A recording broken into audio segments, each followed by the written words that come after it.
Hey there, it's Amy, and on today's video I'm going to talk all about my journey doing seed starting for the first time, and I'm also going to share my lessons learned.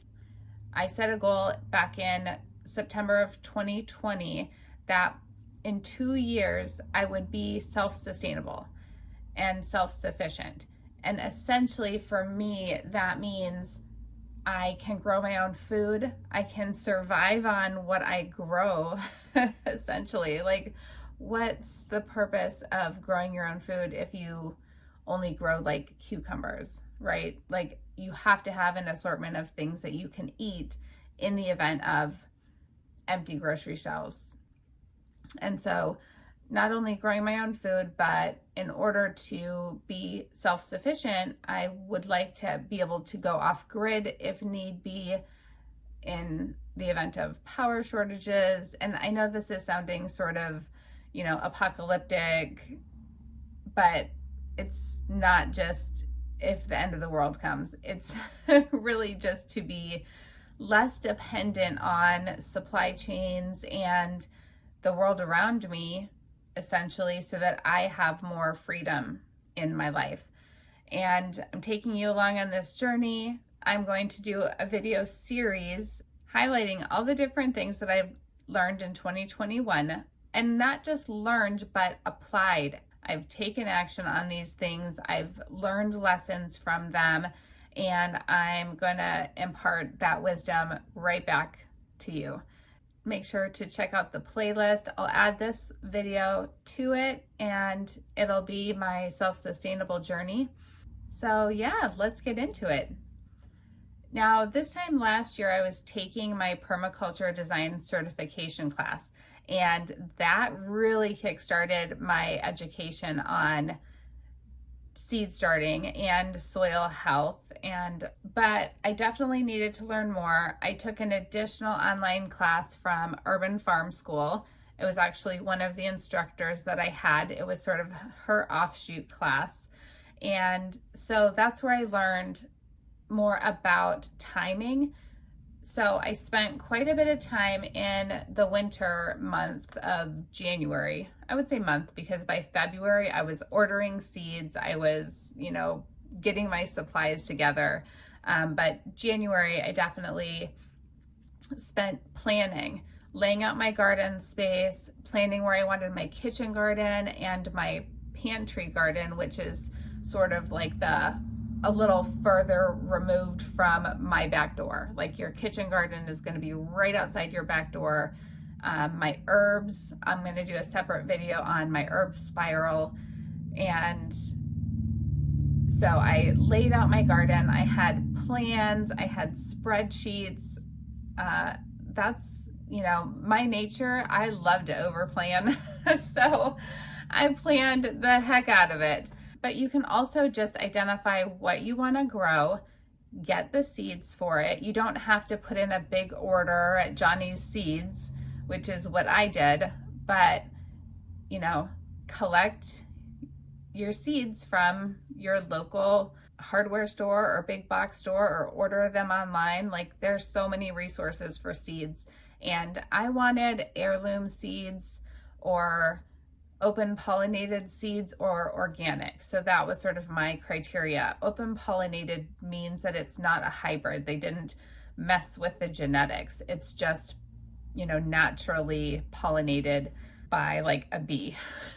So then once I was ready to get started in February, early March, I got my trays. I had some freebies from a new job that I had started at a plant farm, which was very helpful.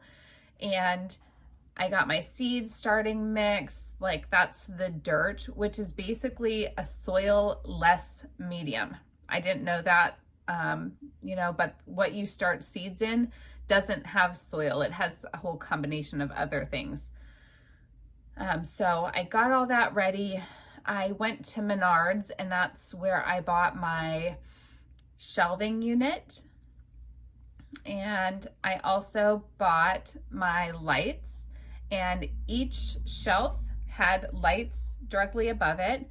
Here's a video of me checking on my little seeds. They're still in the trays and they have clear plastic lids over them to help keep in the humidity.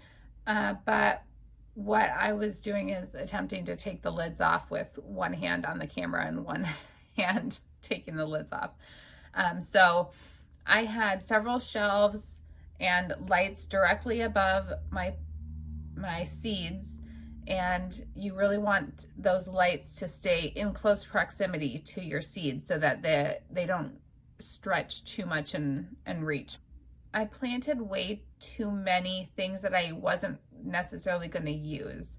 I started a whole plug flat, which is like 96 plants of cherry tomatoes. When it came time to actually grow them in the ground, they took the entire row of, my kitchen garden, and that's prime real estate. And I don't eat that many cherry tomatoes, and they can okay. I did freeze some, but essentially my chickens ended up eating them, which is a nice treat for my chickens, but a little bit of a waste there.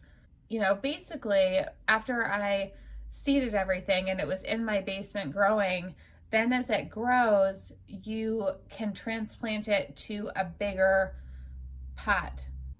Here is a video from when I started transplanting my seedlings from the little plug trays to the bigger cell trays. And actually, in hindsight, I don't think I would start with those little tiny plug trays again. It was just way too many of one type of plant, and I don't need that unless I'm planning on growing them to sell. That's overkill. And these ones are lettuce, and they are way less fickle than the onions that I was transplanting in the last video. So I just popped them out and stuck them into the dirt. But this is essentially the process. You start the seeds indoors, you transplant them as they get bigger. So you need to be able to have that space in your basement, be kind of expandable, and you need to keep them watered during the winter months as you're growing them. So they grew inside my basement essentially from March all the way through April, and then into May. Our frost date here is May 2nd. But May 15th to be certain for northeastern Ohio. This was a really great learning experience for me. I also got a job working at a plant farm, which is essentially like a greenhouse, but all they do is grow the plants and sell them to other people to plant them in their garden. Once everything is planted, they shut down, so it was only a couple months long. But I learned a lot there as well that really just added to my current experience learning permaculture and doing my own seed starting. So the whole thing I actually put on my website, a blog post that identifies roughly my cost for my seeds and my soil and my supplies, and then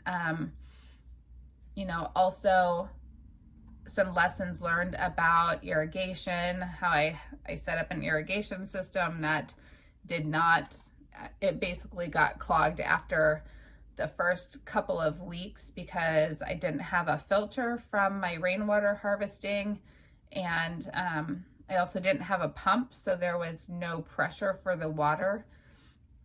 But that's, probably in the rainwater harvesting video, which I will probably do next, because in the progression of how you want to think about like the spring to summer transition is, making sure you have planted what you want planted, making sure you have water. And so, yeah, that was kind of a recap of my 2021 seed starting journey. And in 2022, I will definitely be more selective about what I plant.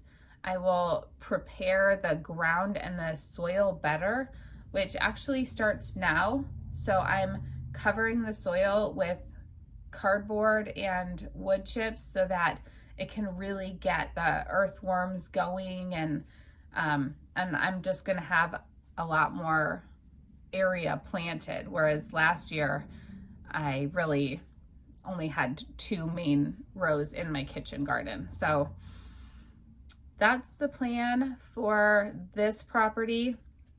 I also have an urban farm that I'm starting this spring, and I will hopefully have a hoop house on there so that I can move some of my seed transplants over to my hoop house, greenhouse, and onto my farm property. So watch for videos on that in my 2022 seed starting adventure.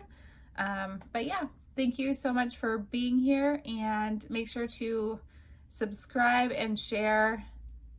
I would love to know your feedback if you're doing seed starting this year.